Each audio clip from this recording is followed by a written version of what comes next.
salibmu. Kau telah mati gantikan hidupku, saat itu ku selalu bersyukur.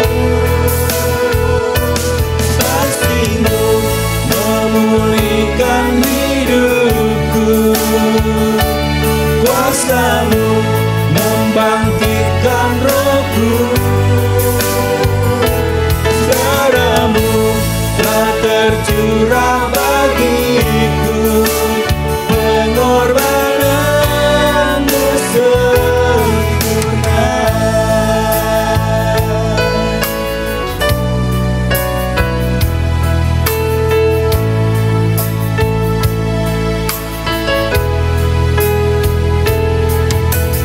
Ku hidup oleh anugerah-Mu,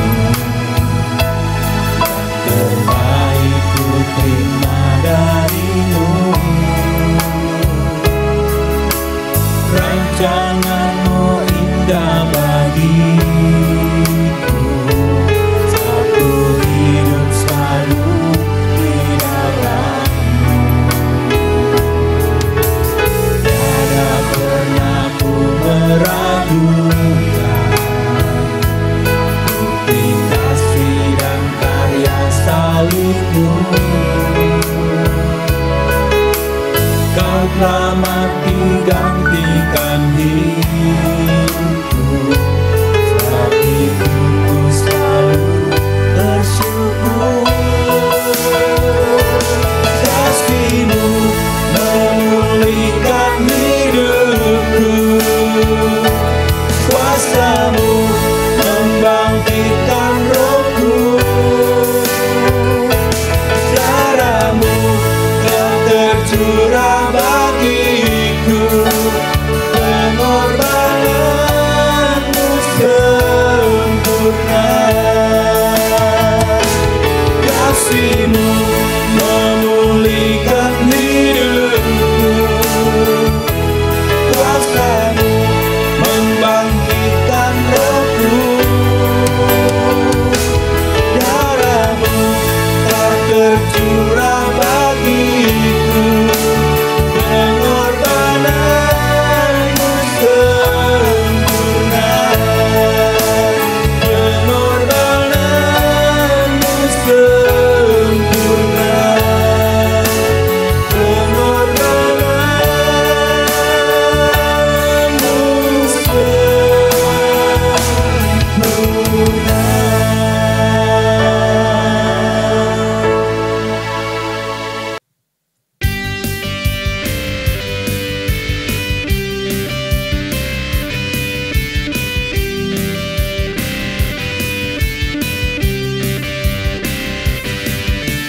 Dasar dari yang kuharapkan,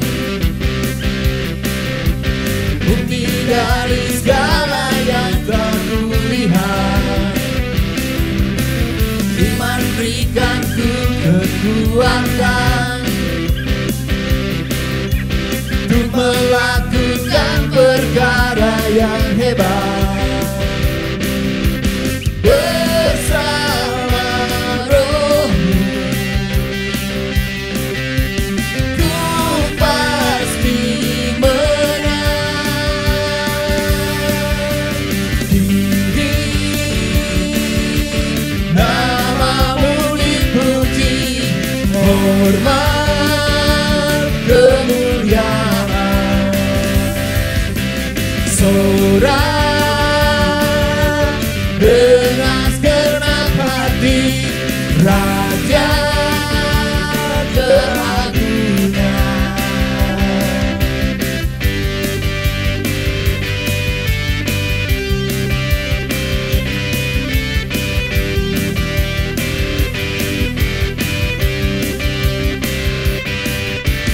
Kau tak biarkan pencobaan melebihi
sebab Engkau Allahku.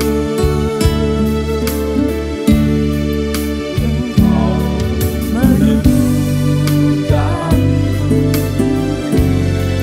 bahkan menolongku. Kau bantu garangku, Yesus Tuhan. Yesus memegangku dengan tangan kananmu. Yesus memberiku kemenangan. Yesus memegangku dengan tangan kananmu. Yesus memberiku kemenangan.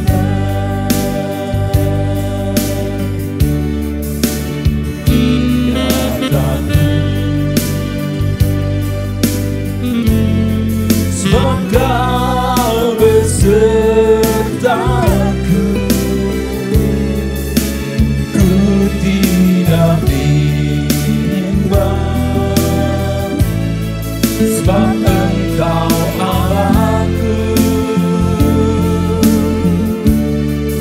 Engkau meneguhkanku, bahkan menolongku. Kau batu garangku, Yesus Tuhan. Yesus memegangku dengan tangan kananmu. Yesus memberiku kemenangan. Yesus memegangku dengan tangan kananmu. Yesus memberiku kemenangan. Yesus memberiku kemenangan. Yesus memberiku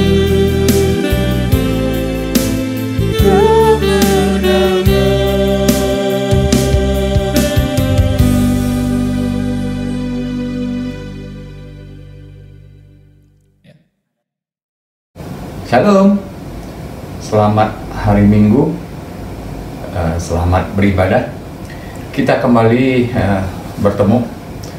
Saya dalam minggu ini saya mau membagikan tetap dengan seri yang sama.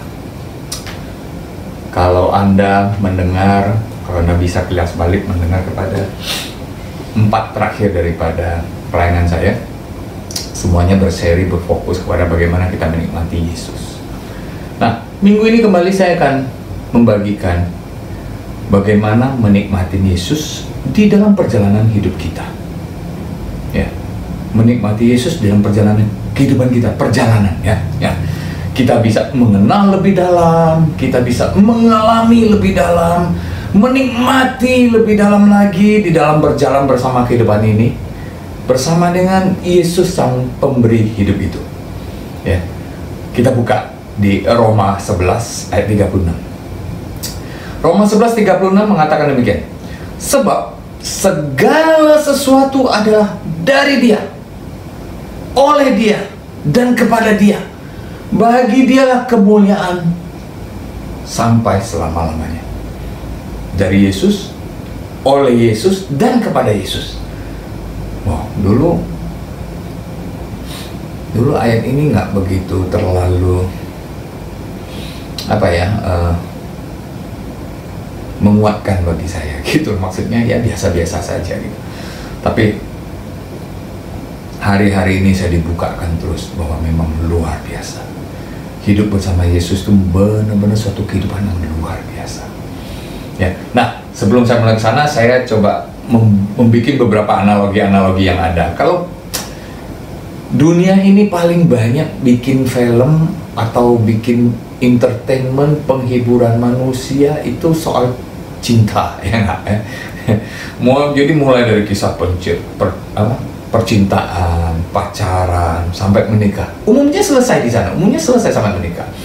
Kisah pacaran mereka itu bisa yang dari kecil udah saling kenal, tapi saling nggak tahu, sehingga begitu dewasa baru mulai saling mengerti bahwa saling mengasihi, saling mencintai, sampai akhirnya menikah. Ada juga yang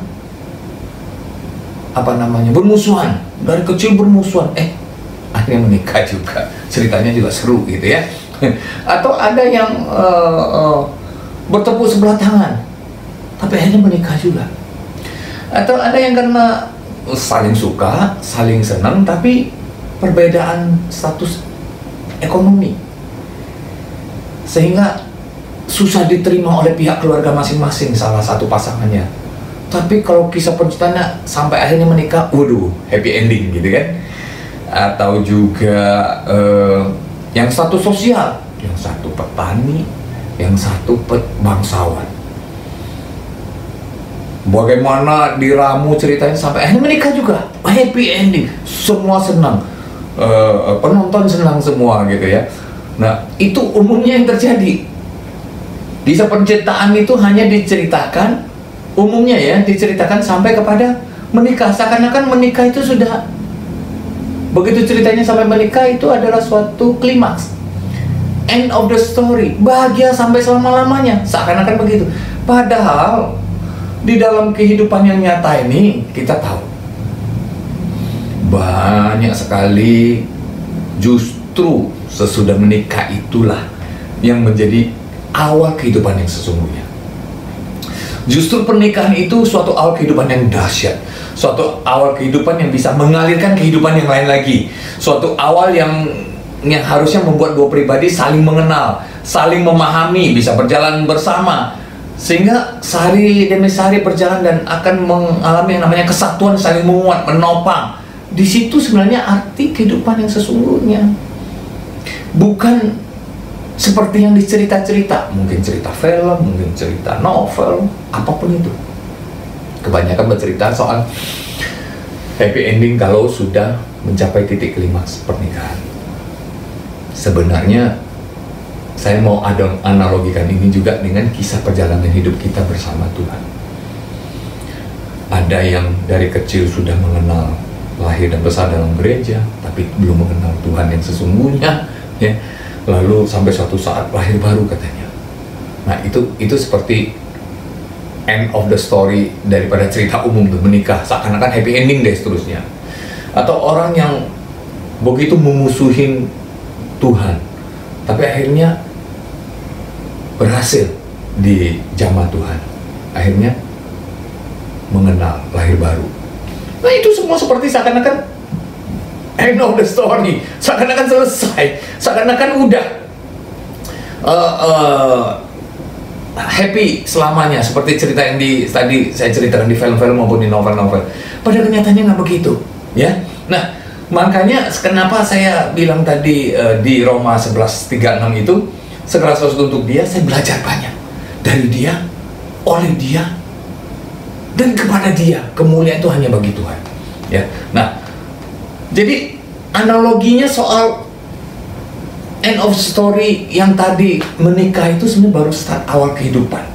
Ya, di Efesus 5 ayat 31 dan 32 berkata, sebab itu laki-laki akan meninggalkan ayahnya dan ibunya dan bersatu dengan istrinya, sehingga keduanya menjadi satu daging. rahasia ini besar. Tetapi yang aku maksudkan ialah hubungan Kristus dengan jemaat. Alkitab dengan jelas, dengan sangat jelas, dengan terang benderang mengatakan hubungan Kristus dengan jemaat itu seperti hubungan suami istri. Wow, maaf dulu juga saya nggak ngerti. Lahir baru pun kemudian nggak ngerti. Dan perjalanan kehidupan itu luar biasa. Ya, saya menikah, lalu di dalam perjalanan kehidupannya, karena mengandalkan kekuatan manusia, pola pikir manusia, apa yang saya tahu saja, mencoba membangun rumah tangga. Tapi apa, hancur. Hancur. Bahkan bahtera kami hampir porak-poranda. Bahtera kami sudah di ujung kehancuran. Puji Tuhan, hanya Tuhan yang bisa merekatkan kami kembali. Ya, lalu di dalam suatu kesempatan saya lahir baru. Kemudian setelah sekian tahun melayani, saya sudah mulai dipercaya untuk menjadi pendeta pembantu, bla bla bla segala macam. Kemudian mungkin di pelayanan boleh berapi-api, tapi rumah tangga dengan suami istri itu rasanya adem ayem ya, biasa-biasa saja. Kenapa? Kekuatan manusia yang dipakai. Kemudian kemungkinan fenomena ini banyak dilihat oleh gereja-gereja, gembala-gembala pada saat itu, sehingga diadakanlah suatu di gereja saya waktu itu diadakanlah suatu retret, di mana retret ini hanya untuk level pengerja, pengkhotbah, pendeta yang sudah punya nilai perkawinan di atas, kalau nggak salah 6 tahun apa 7 tahun gitu. Kemudian saya ikut masuk di dalam retret itu, bla bla bla, mulailah dibawa. Yang saya lihat di retret itu adalah unsur-unsur psikologi yang dibawa masuk ke dalam gereja, tapi salahnya dijadikan dasar. Unsur kejiwaan dibawa masuk di dalam membentuk, membina rumah tangga, tapi bukan unsur spirit. Unsur kejiwaan yang dibawa masuk. Unsur kejiwaan ini maksudnya apa? Unsur kejiwaan maksudnya mempelajari psikologi perempuan itu apa, laki-laki itu apa, ya. Bahkan untuk kita bisa mengerti bahwa laki-laki dan perempuan itu berbeda secara fisik, secara psikologi, secara emosional, secara logika. Laki-laki lebih menggunakan logika, perempuan lebih menggunakan perasaan.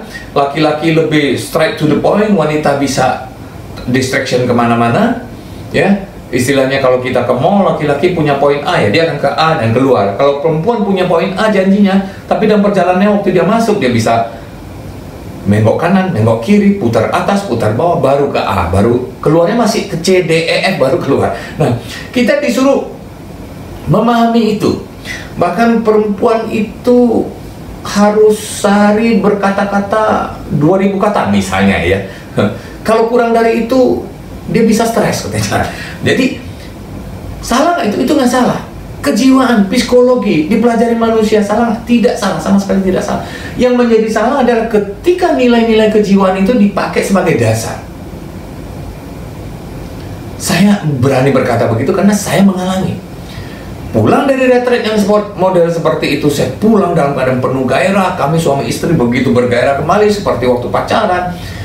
Tapi maaf, nggak sampai 1 bulan, bahkan nggak sampai 2 minggu, kami kembali seperti rutinitas semula. Ya, suami punya kewajiban, istri punya kewajiban, suami punya pekerjaan, istri punya pekerjaan. Bagaimana kita membuat keluarga? Ya, di luar orang lihat harmonis, di dalam mah biasa-biasa aja. Ya. Jadi itu yang saya alami. Sampailah pada suatu saat saya mengalami, bukan kelahiran baru sih, saya mengalami yang namanya dibukakan untuk mengenal siapa sesungguhnya Yesus itu. Saya mulai dibukakan untuk melihat, merubah pandangan saya yang salah tentang dia. Dulu saya melihat dia yang seakan-akan mencari-cari kesalahan saya.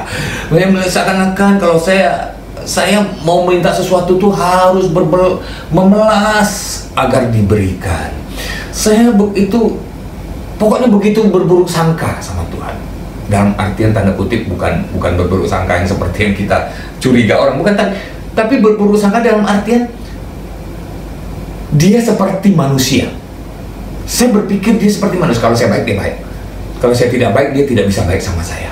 Nah, itu loh yang problem. Bahkan kalau saya mengharapkan sesuatu dan saya tidak mendapatkan, saya berpikir saya berbuat salah apa. Mulai mencari-cari. Ya. Lalu berusaha menyenangkan dia dengan segala macam aktivitas yang seakan-akan itu bisa membeli sesuatu dari dia. Wah, pokoknya saya punya pandangan yang beda sama Tuhan yang dulu, gitu ya. Begitu saya mengenal Tuhan yang sesungguhnya, bahwa dia adalah Bapa yang baik. Dia yang Bapa mengasihi anaknya, dia men-treat saya sebagai anaknya, ya. Apapun yang terjadi, saya tetap anaknya yang tidak pernah dia tinggalkan, tidak pernah dia buang, yang terus menerus dia sayangi. Nah, di situ saya mulai belajar banyak. Pelan demi pelan saya mengalami. Sebenarnya pengalaman saya berjalan bersama Tuhan itu sudah cukup banyak, sampai akhirnya saya dibukakan. Beberapa waktu terakhir ini saya dibukakan terus untuk melihat, ternyata begitu luar biasa Tuhan. Saya tadi bawakan soal Efesus 5:31-36. Persoalan suami istri adalah hubungan Kristus dengan jemaat.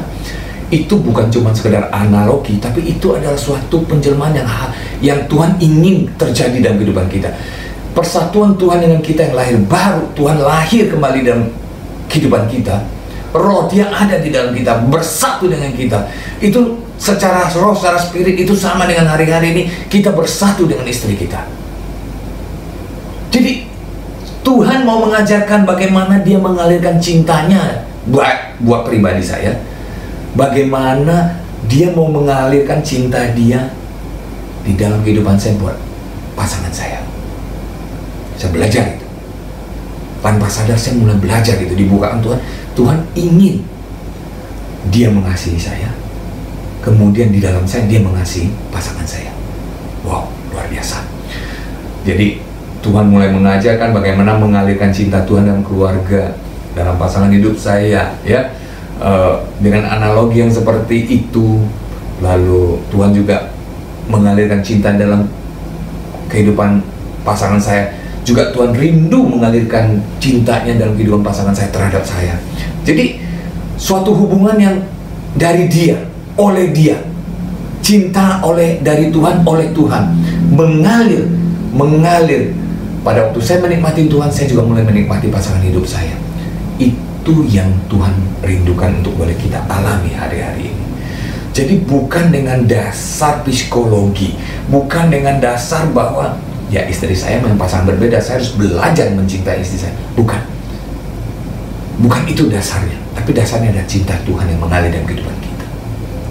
Tahukah Anda, kalau Anda berpasangan dengan siapapun pasangan Anda hari-hari ini, itulah pasangan yang paling tepat yang Tuhan bentuk buat Anda.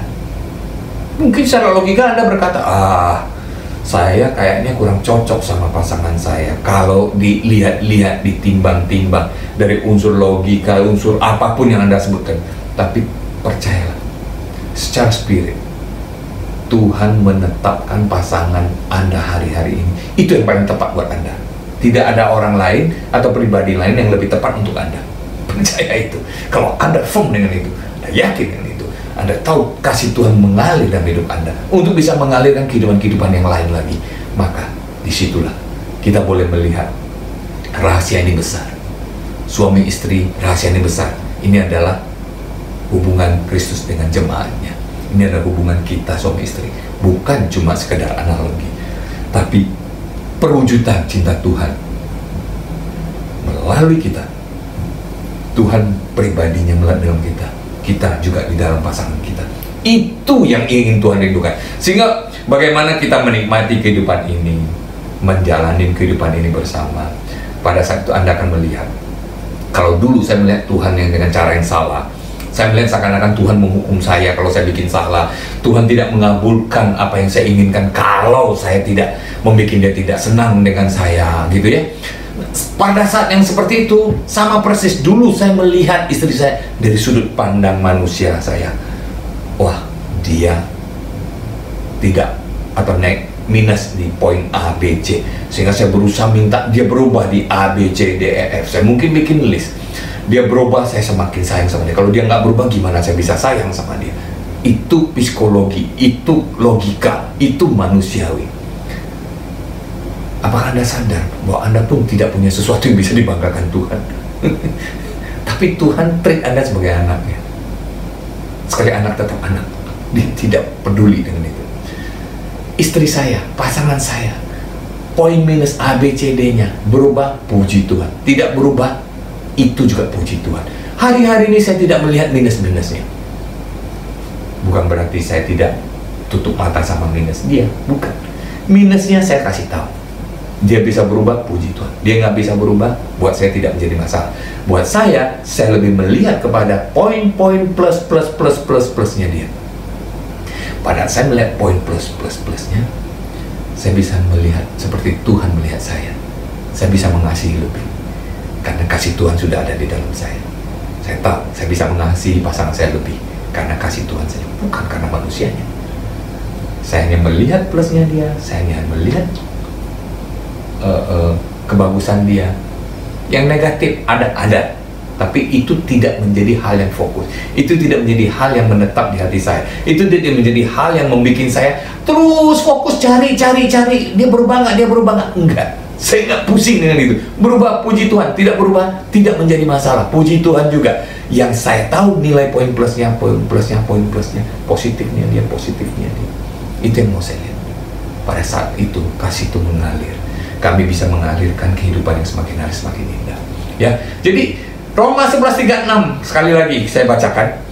Segala sesuatu adalah dari Dia, oleh Dia, dan kepada Dia. Bagi Dia lah kemuliaan sampai selama-lamanya. Pada saat kita mengerti bahwa cinta kita cuma dari Tuhan, kita bisa mengalirkan cinta juga oleh karena Dia. Lalu di saat yang bersamaan kita bisa melihat keindahan suami istri kita, pasangan kita. Kita bisa menikmati hidup pasangan kita di dalam perjalanan kehidupan kita yang naik, turun, timbul, tenggelam, ya, indah, susah, apapun itu.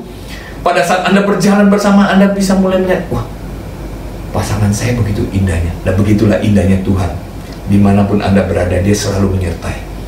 Anda naik, Tuhan di sana. Anda turun, Tuhan di sana. Dia nggak pernah tinggalkan Anda. Ya, Anda diombang-ambingkan, Dia tetap ada di sana. Pada saat itu Anda bisa melihat pasangan Anda juga begitu. Jadi begitu indahnya kehidupan Anda.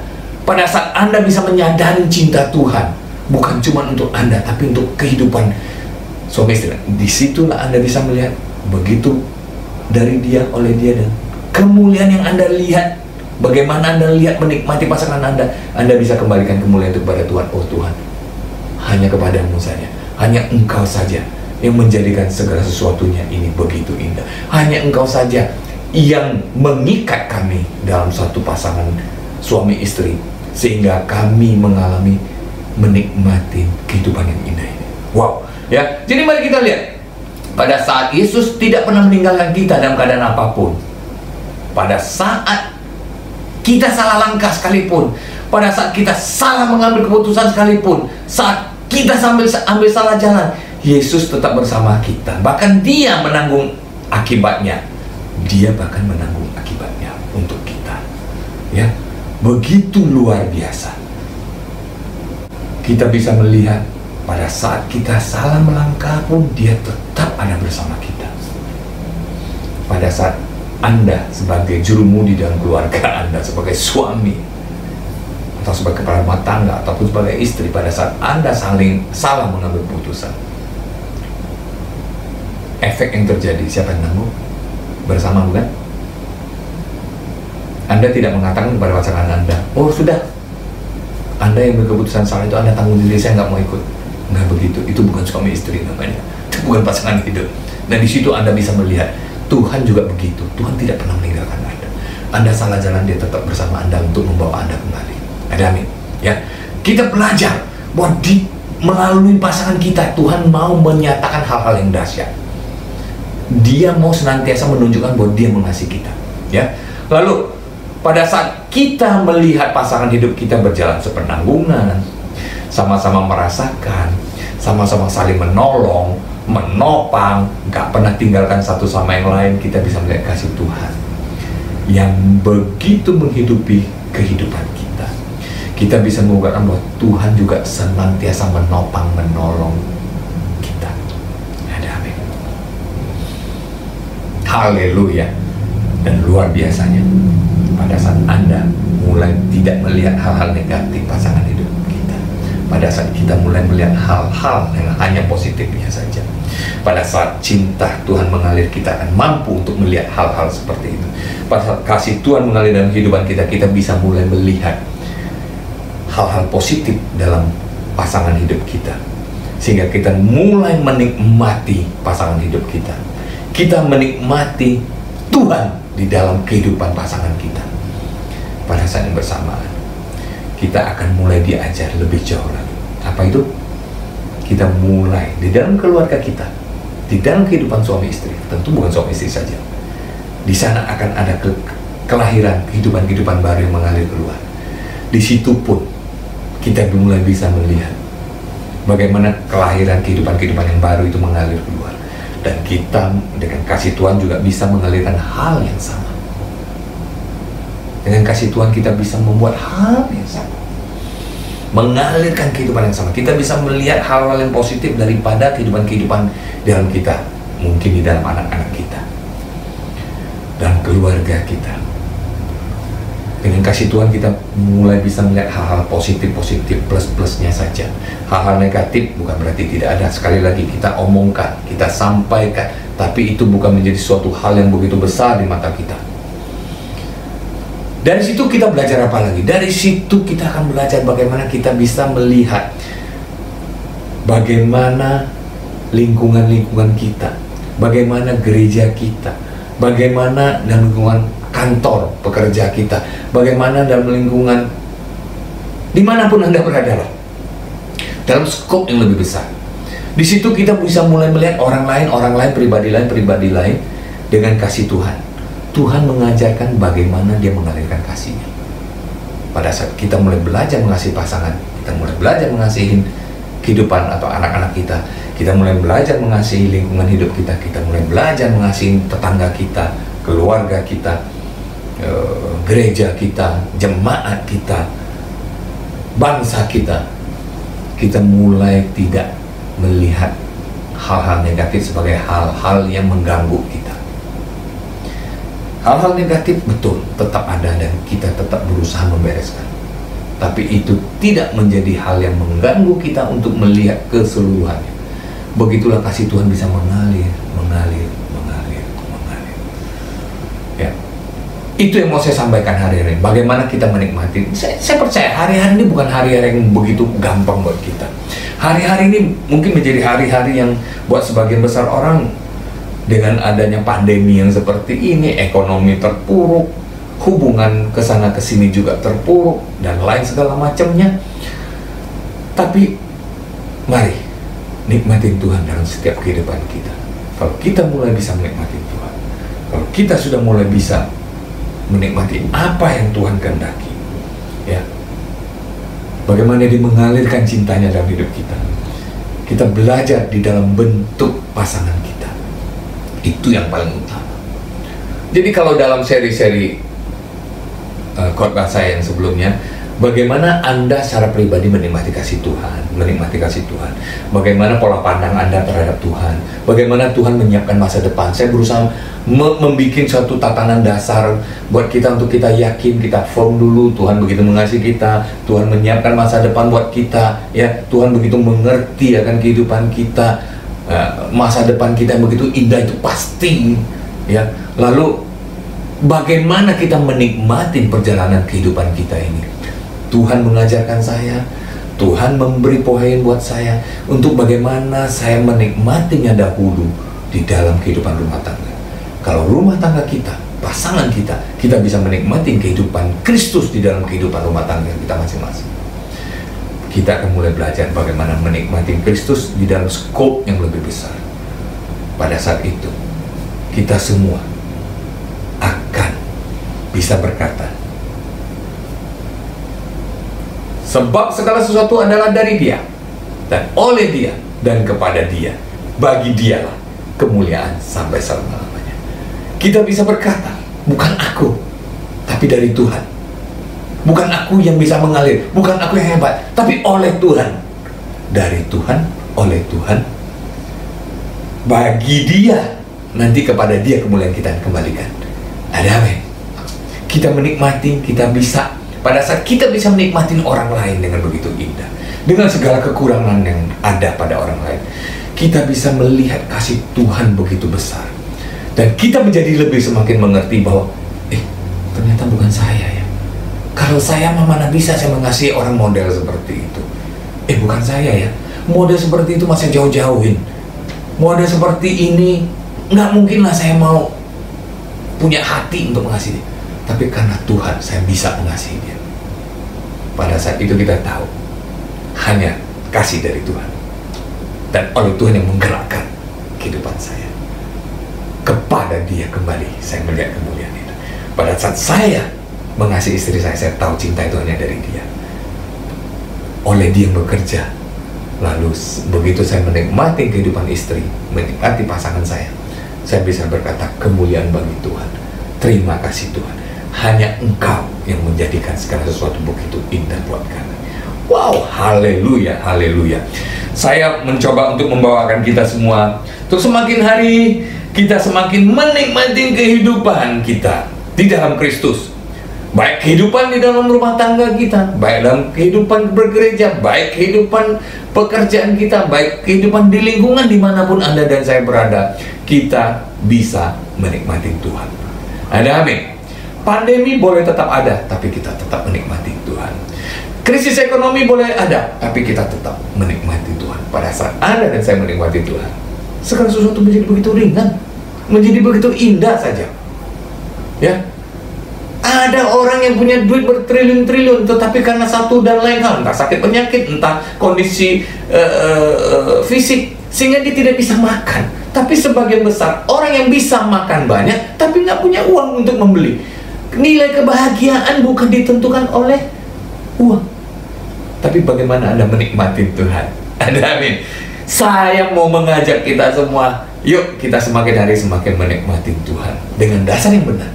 Bukan dengan dasar psikologi, bukan dengan dasar logika, bukan dengan dasar pemaksaan doktrin. Ya, dulu kita dipaksa doktrin, mau punya mobil, bangun dulu garasi, terus doain Tuhan garasi sudah ada, terus kita tengking sampai Tuhan kasih kita mobil. Dasarnya bukan itu semua, bukan psikologi, bukan logika, bukan doktrin, tapi dasarnya kasih Tuhan yang luar biasa. Ada amin.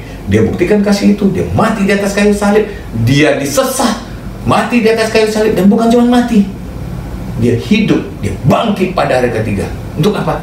Untuk dia bisa hidup di dalam Anda dan saya, untuk bisa dia memberikan kehidupan dia, sehingga kita nikmatin kehidupan dia. Dia bukan cuma sekedar mati untuk nanggung dosa Anda dan saya, terus selanjutnya Anda hidup, terserah Anda yang berusaha. Bukan.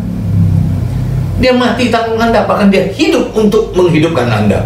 Itu yang saya rindukan untuk kita sama-sama menikmati semakin hari semakin indah di dalam Tuhan. Amin. Haleluya, puji Tuhan. Yuk kita naikkan satu doa ya. Bapa di surga, kami mengucap syukur pagi hari ini kami selesai, anak-Mu selesai menyampaikan isi hati yang ada pada saat anak-Mu menikmati cinta-Mu yang begitu indah buat setiap kami. Anak-Mu percaya kasih-Mu ini untuk dibagikan, untuk kami boleh menikmati semuanya. Bapa, anak-Mu berdoa kiranya kasih-Mu menjamah kami semuanya. Anak-Mu berdoa kiranya apa yang boleh disampaikan dan dengar boleh menjadi pewahyuan buat kami semua. Perkataan manusia boleh terbatas, logika manusia boleh terbatas, tapi satu hal kami tahu, kalau Engkau yang berkata-kata dengan bahasa cinta-Mu itu, maka tidak ada yang bisa membatasi. Engkau akan membuka pewahyuan demi pewahyuan dengan kami, sehingga semua kami yang mendengarkan, baik yang menyampaikan juga, semakin hari kami semakin dibukakan mata kami untuk melihat, wow, indahnya kasih Kristus yang mengalir bagi kami. Terima kasih Bapa. Di dalam nama Tuhan Yesus kami berdoa dan mengucap syukur. Haleluya. Amin, amin, amin. Selamat hari Minggu, Tuhan Yesus memberkati.